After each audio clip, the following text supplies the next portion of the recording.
गोरखपुर की धरती ही नहीं बल्कि पूर्वी उत्तर प्रदेश, पश्चिमी उत्तर बिहार और नेपाल की तराई से जुड़े हुए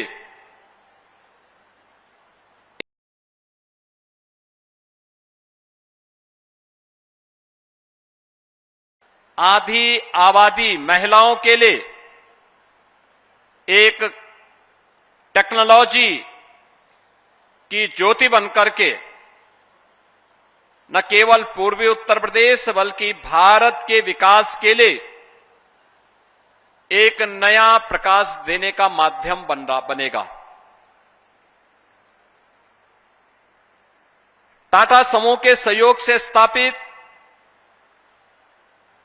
एआई एवं इमर्जिंग टेक्नोलॉजी पर केंद्रित एक्सीलेंस न केवल वर्तमान की बल्कि भविष्य की उन आवश्यकताओं की पूर्ति करने में सहायक होगा जो आत्मनिर्भर भारत और विकसित भारत की प्रधानमंत्री जी की संकल्पना है, और उनकी संकल्पना के अनुरूप आत्मनिर्भर और विकसित उत्तर प्रदेश को बनाने के लिए जो हम लोगों ने रोड मैप अपना तैयार किया है, उस रोड मैप के लिए एक प्लेटफॉर्म का काम करेगा, जहां पे आर्टिफिशियल इंटेलिजेंस के साथ ही machine learning, data science, cyber security, space technology जैसे डिजिटल युग के मेजर पिलर्स पर विशेष फोकस करते हुए आज इस सेंटर ऑफ एक्सीलेंस को आगे बढ़ाया जा रहा है, इसका लोकार्पण किया जा रहा है। इसके साथ ही ड्रोन एवं 3D प्रिंटिंग जैसे इनोवेटिव टेक्नोलॉजी, स्पेस टेक्नोलॉजी जैसे उन्नत क्षेत्रों में भी यहां के युवाओं के लिए एक टेक्नोलॉजी कल प्लेटफॉर्म उपलब्ध हो सके। यह सेंटर ऑफ एक्सीलेंस यहां के युवाओं को उस वैश्विक प्रतिस्पर्धा के लिए तैयार कर सके। आज यह कार्यक्रम इस सेंटर ऑफ एक्सीलेंस से यहां पर प्रारंभ किया जा रहा है। मैं आज के इस अवसर पर इस इमर्जिंग टेक्नोलॉजी के माध्यम से पूर्वी उत्तर प्रदेश के युवाओं के तकनीकी उन्नयन, रिसर्च, इनोवेशन एंड एंटरप्रेन्योरशिप को बढ़ावा देने के लिए मैं इस सेंटर ऑफ एक्सीलेंस के लिए टाटा समूह को हृदय से धन्यवाद देता हूं। मित्रों, यह सेंटर ऑफ एक्सीलेंस इनोवेशन का, स्टार्टअप्स का, पेटेंट्स एंड टेक्नोलॉजी ट्रांसफर को एक नई गति भी देगा। यह सेंटर युवाओं, महिलाओं, किसानों के सशक्तिकरण के साथ ही पूर्वी उत्तर प्रदेश जो कभी उत्तर प्रदेश का सबसे बैकवर्ड एरिया माना जाता था, उस क्षेत्र में वहां का युवा, वहां का किसान, वहां की महिलाएं तकनीकी दृष्टि से सशक्त होंगी तो स्वाभाविक रूप से ये पूरा क्षेत्र समृद्ध होगा। और यही तो प्रधानमंत्री जी का विजन है कि यह सदी भारत की सदी है और इस सदी का आधार हमारी युवा शक्ति बने, आधी आबादी बने और तकनीक उसमें उनका सहायक बने। आज एमपीआईटी में टाटा समूह के सहयोग से स्थापित सेंटर ऑफ एक्सीलेंस वास्तव में प्रधानमंत्री जी के उसी विजन को, जो digital India, startup India, make in India और आत्मनिर्भर भारत के लक्ष्य को जमीनी धरातल पर उतार करके विकसित भारत की संकल्पना को आगे बढ़ाने के प्रयास का एक हिस्सा है। और मुझे प्रसन्नता है कि महाराणा प्रताप शिक्षा परिषद इस अभियान में आगे आकर के इस टेक्नोलॉजी, इमर्जिंग टेक्नोलॉजी के लिए अपने आप को तैयार किया। वास्तव में महाराणा प्रताप शिक्षा परिषद की जब हम बात करते हैं, 1932 में जब देश स्वतंत्र था, तब तत्कालीन गोरक्ष पीठाधीश्वर महंत श्री दिग्विजय नाथ जी महाराज ने गोरखपुर में महाराणा प्रताप शिक्षा परिषद की स्थापना की। ये महाराणा प्रताप शिक्षा परिषद वही शिक्षा परिषद है जिसने जब पूर्वी उत्तर प्रदेश के अंदर पहले विश्वविद्यालय की स्थापना के एक अभियान को आगे बढ़ाना था, तब गोरक्ष पीठ और महंत दिग्विजय नाथ जी महाराज आगे आए थे। उन्होंने महाराणा प्रताप शिक्षा परिषद के अपनी 2 संस्थान उत्तर प्रदेश सरकार को दिए थे।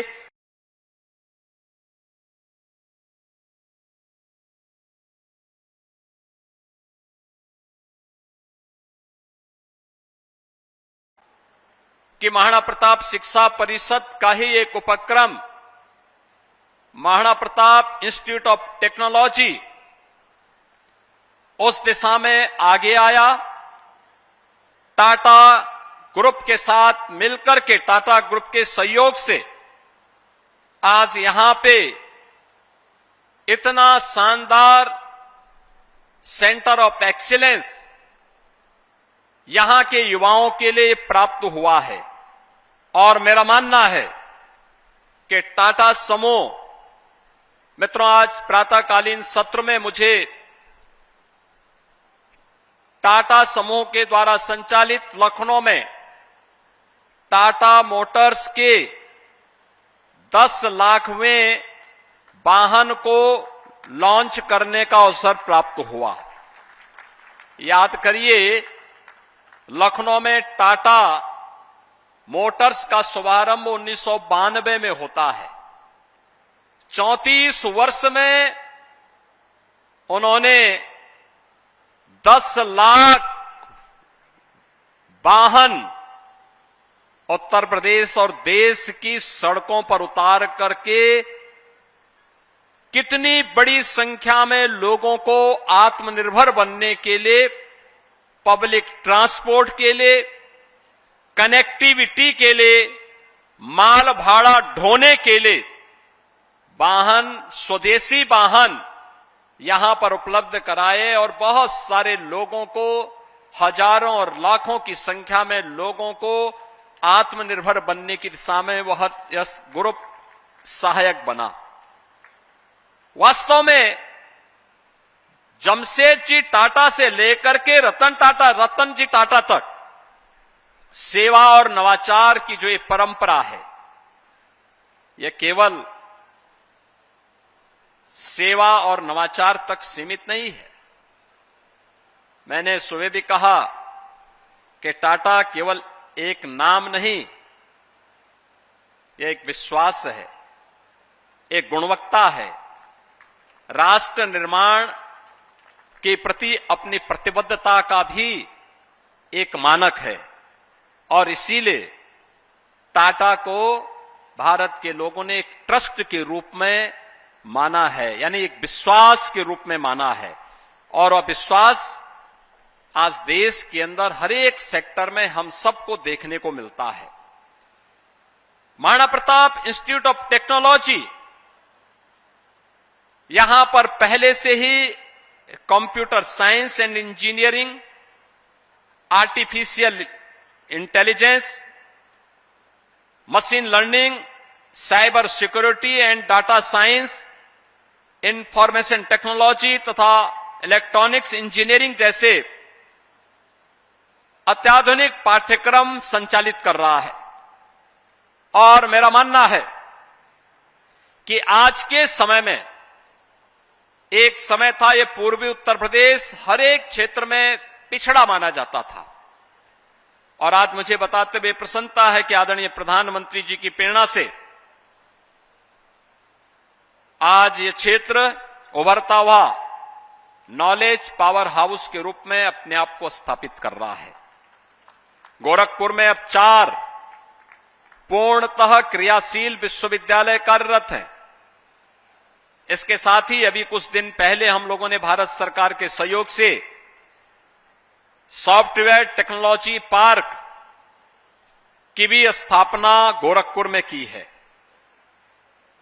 उत्तर प्रदेश आज भारत के अंदर न केवल इंफ्रास्ट्रक्चर के लिए,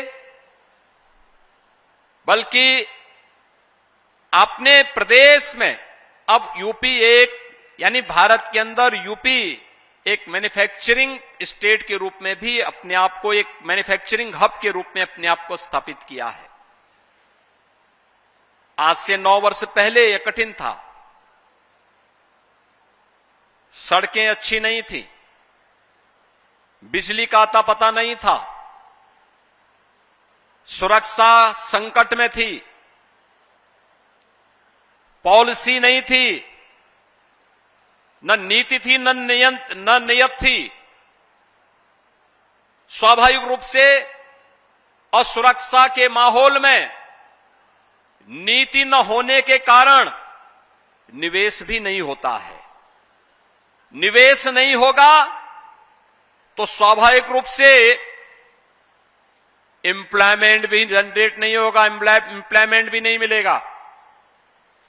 और आज मुझे बताते हुए प्रसन्नता है कि देश के अंदर बेहतरीन इंफ्रास्ट्रक्चर के रूप में उत्तर प्रदेश ने आज अपने आप को स्थापित किया है। एक्सप्रेस वे, आपने देखा होगा कल ही प्रधानमंत्री जी के कर कमलों से दिल्ली से लेकर के देहरादून तक एक इकोनॉमिक कॉरिडोर का लोकार्पण हुआ। इस इकोनॉमिक कॉरिडोर का 65 से 70% भूभाग उत्तर प्रदेश से होकर के जाता है, यानी उत्तर प्रदेश उसका सर्वाधिक लाभ लेने वाला राज्य है। और इससे पहले उत्तर प्रदेश ने अपने यहां पिछले 9 वर्ष में उत्तर प्रदेश को एक्सप्रेस वे के स्टेट के रूप में स्थापित किया है।